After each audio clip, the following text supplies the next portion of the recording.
Yet another xenophobic attack happening in South Africa. Can I share that this is not a reflection of us South Africans? Not at all. This is not who we are. There's a small group of South Africans that is making sure that this news becomes continent-wide by these xenophobic attacks. Most South Africans, I repeat, most South Africans are against this. Sadly, we are quiet about it. This is led by Jacinta. Now, the question I always ask myself is, why is she not doing this march to march in Cape Town, where there's a lot of Germans, French, Netherlands, and Americans there? Why is she not doing it? And I lived in Cape Town, so I know Cape Town pretty well. She knows damn well she does not stand a chance there, and that tomorrow morning there will be a number of massacred bodies under her name. She doesn't want to take that chance. Instead, she wants to attack the vulnerable and the weak.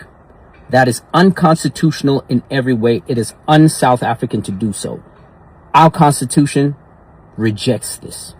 But then she might have the rhetoric that, oh, immigrants are creating all the crime here. Immigrants are having syndicates here. Yes, it is true.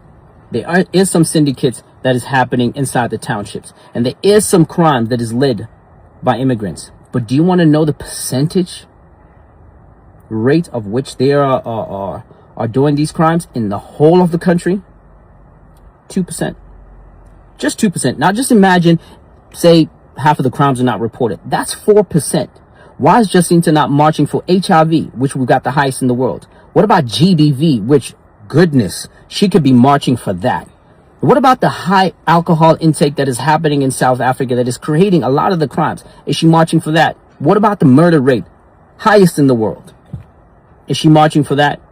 She should be marching to the police station and keeping the police account to that, not hurting fellow African brothers. Now, Stogie T, my favorite rapper in all of Earth, born in Tanzania.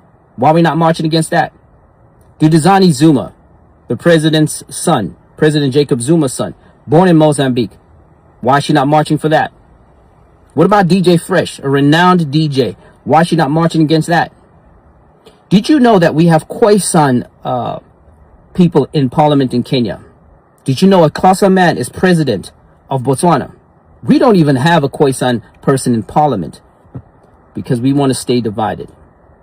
What about Nigeria, who's given $61 billion to South Africa during apartheid? You know how much that is? I'll tell you. It's a third of South Africa's budget in a year. Yeah, a third. Nigeria gave that to us during apartheid to fight apartheid. What about Algeria, Zambia, and Mozambique? They're the ones that received South Africa to train them how to fight in apartheid. Countries like Tanzania, Swaziland, a whole bunch of countries hosted South Africans in refuge when they ran away. They did not take out a whip. They did not throw them out the country. They stood besides them. What Jacinta is doing is unconstitutional, and she needs to march the right way. It's not march to assault. It's march to march. Stand by what you are saying that you're supposed to stand by. You did not come here to hurt people. It's unconstitutional, and somebody is going to take you to task. Yeah, somebody's going to do it. I'd like to apologize to all the African diasporas in South Africa and also Africans around the continent. This is not who we are. We're against this.